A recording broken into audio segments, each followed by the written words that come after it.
Mtazamaji wangu wa Shauri TV, ni kwa mara nyingine tena tumekuja kuwaletea habari moto na changamoto ambazo tunazozipata katika jamii.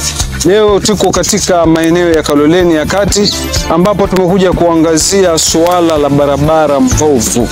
Kuna barabara hapo ambayo iko karibu na maeneo ya shule ya Kalela Primary. Barabara hiyo imekuwa na tatizo kwa muda mrefu sana, na sio leo wala jana. Hili tatizo limekuwa kwa muda mrefu sana, na hata ni miaka na miaka inaisha, na hii barabara mpaka leo bado haijakuja kushughulikiwa. Hivi majuzi kulikuja tinga likalima barabara, na hata hii barabara ambayo tunasema ni mbovu ililimwa, lakini bado hali ni ile ile. Hata ukiangalia mazingira yaliyokuwa hapo si kuridhisha kabisa. Huwezi jua ni barabara ama ni korongo, hairidhishi kabisa.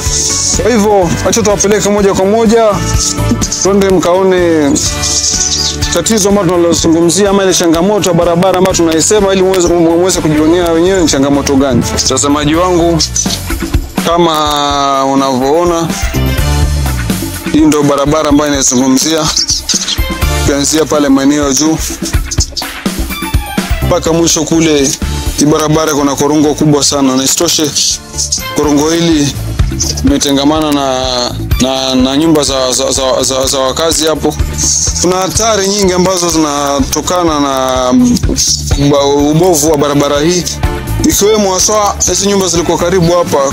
Mafuriko ama maji yakifurika, kuna baadhi ya maji kidogo ambayo yanaingia katika hizi nyumba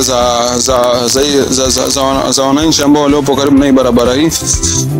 Kwa hivyo serikali ya kaunti, tafadhali naomba hii barabara ambayo iko sehemu za chini karibu na Kalela Primary, barabara hii basi iweze kushughulikiwa kwa muda, kwa sababu hili tatizo limeanza kwa muda mrefu sana, na mpaka leo korongo hili halijaweza kudhibitiwa. Kama unavyoona hapa, korongo hili liko karibu na nyumba za wakazi, na pia kuna nyumba za wakazi na barabara hii katikati. Kwa hivyo katikati kuna korongo kubwa sana, na ni jambo la kusikitisha sana. Mpaka leo bado tatizo hilo halijakuja kushughulikiwa.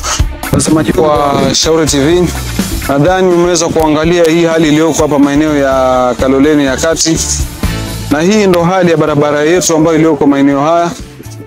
Kwa hivyo naomba serikali ya kaunti ya Taita Taveta iweze kushughulikia barabara hii. Sema kweli, barabara hii iko katika hali ya kusikitisha. Madereva wanapata shida, magari yanapita kwa shida. Kwa hivyo barabara hii naomba muweze kushughulikia kwa haraka sana, kwa maana tatizo la barabara hii halijaanza leo, limeanza tokea kitambo, na mpaka leo bado barabara hii haijaweza kushughulikiwa. Na tinga limekuja kulima juzi, lakini bado limeshindwa kuja kutengeneza maeneo ya barabara hii. Kwa hivyo mtazamaji wangu, nakuomba follow katika mtandao yangu ya kijamii, najulikana kama Shauri TV. YouTube sema na Musa bin Shakur, Instagram Shauri TV, na TikTok Shauri TV.